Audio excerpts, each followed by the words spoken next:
Hello, I am Dr. Muhammad Wais, working as Assistant Professor of Physics in Government College for Men, Kurnool, Andhra Pradesh. The topic of today's my presentation is nuclear fission. And the context of my today's presentation is I will be discussing the history of nuclear fission and what is the definition of fission and how the process of nuclear fission takes place and what is the amount of energy that is being coming out of the nuclear fission and the chain reaction and what are the different applications, that is the usage of nuclear fission. So let us start the presentation. As we all know that the world has seen two world wars. The first world war, it started in 1914 and lasted up to 1919, and the second world war, it started from 1939 to 1945. Do you know what is the reason the second world war coming to a halt suddenly? Yes, it is due to the nuclear bombing of two cities of Japan by the United States of America.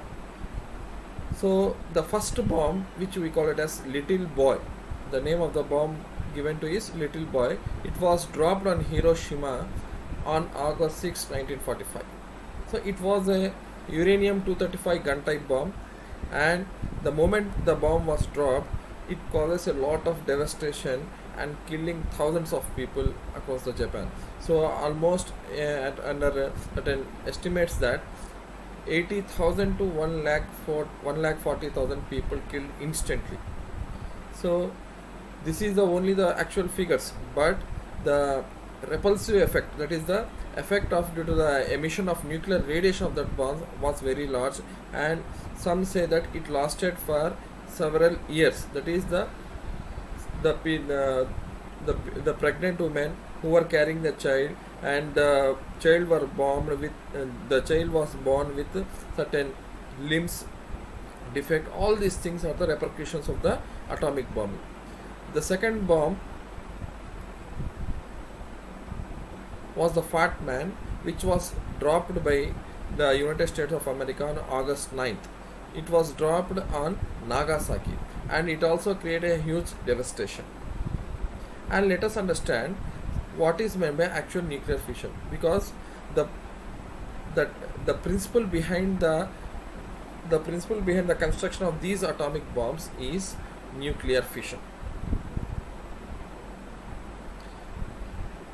So let us see what is the history of the nuclear fission. It was first started by Hans and Strassmann. In the year 1939, Meitner and Frisch, they first identified that the process of nuclear fission. So they just saw that when a heavy nucleus is being split up into two parts, the energy is being released. So this process was actually explained by Strassmann and Otto Hahn. So their statement was that when they bombarded the uranium, so uranium is a nucleus, so when they bombarded the uranium-235 nucleus with the small lighter particles like neutrons, so when they're bombarding those neutrons with the heavier nucleus, then that heavier nucleus is being split up into lighter nuclei and the energy is being released. This was their statement first, and that is how we define the nuclear fission. So the nuclear fission is nothing but a process in which a heavier nucleus is splitting into two or more lighter nuclei. So the moment the fragments split up, the energy is being released into the atmosphere. So why is the energy released? Why? Because when the heavy nucleus is being formed, then there is a factor which we call it as a mass defect. And according to Einstein principle, when the splitting up of nucleus is being taking place, then there is a small loss of mass.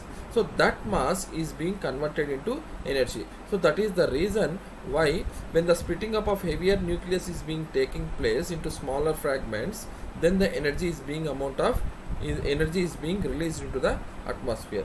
So this figure shows this is a small nucleus, and this is a neutron, and this is a small nucleus. That is how the splitting up of the heavier nuclei into smaller nuclei is being taking place. If you observe here, another important factor is that in the process of nuclear fission, one neutron comes and bombards the heavier nucleus and splits up into two smaller fragments, two or more smaller fragments, and the resultant is the emission of energy. At the same time, the three neutrons are also being released in this process. These play a very important role in the process of continuing the nuclear fission. So this is the formula, that is the equation of nuclear fission. That is how the process is being split up. So this is a small neutron. So once it comes and bombards the heavier nucleus like uranium-235, this uranium is being split up into two parts. That is the two or more parts. And apart from these, it is also seen that in the figure, three neutrons are being released. These are high-speed neutrons. So this is the chemical equation, that is the neutron coming and hitting the nucleus uranium-235, and an unstable nuclei is formed, and after some time it splits up into two smaller nuclei of barium and krypton. So the resultant is barium and krypton plus three neutrons plus the energy. So even though the energy appears to be very low, that is in the process of fission, the amount of energy that is being released is 200 million electron volt. 200 million electron volt. If you compare it with the energy that is being released when the fossil fuel is being burnt.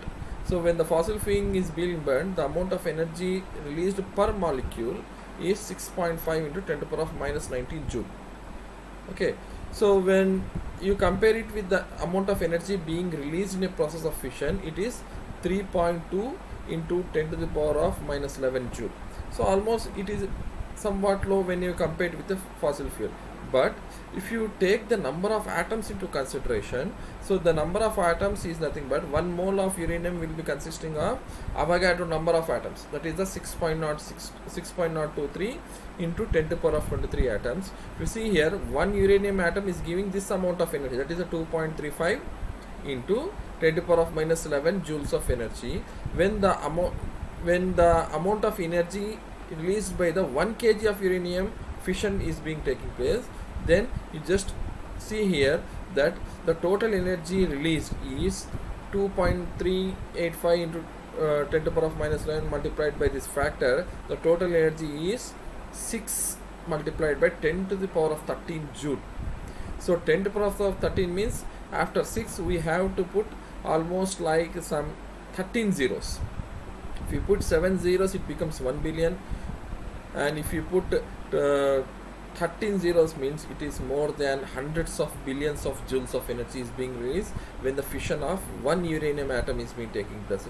Now you can imagine if a bomb of tons of weight of uranium is being exploded, then what could have been the result.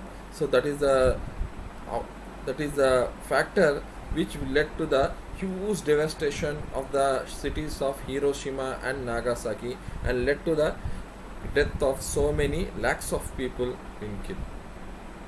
And why this process is a continuous one. Why we call it as continuous means, as I have shown in the earlier slides, that in the process of fission, the end product is 3 neutrons. So these 3 neutrons, after one fission process, will continue the fission process and goes on fissioning the 3 uranium atoms.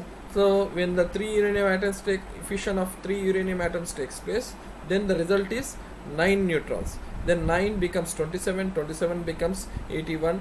This type of reaction, which continuously going on unless it is controlled, is called a chain reaction. So it is starting by one uranium atom, one neutron, and the result is thousands of neutrons and thousands of fission process.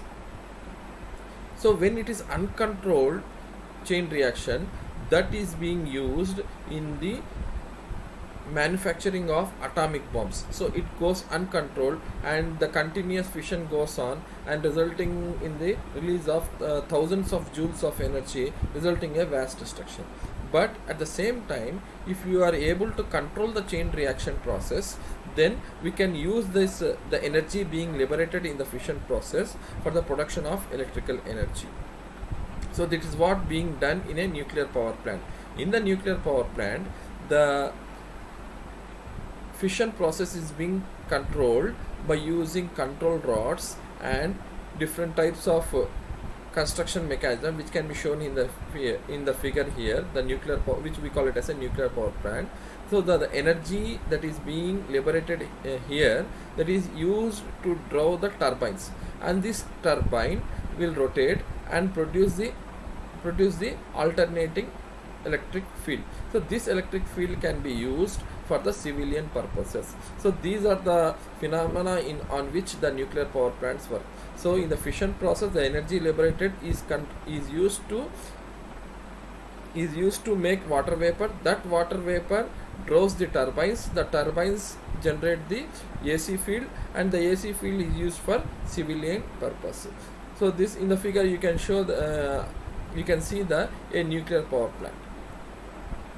So thank you very much for your patient hearing, and this is the end of the topic. So thank you very much.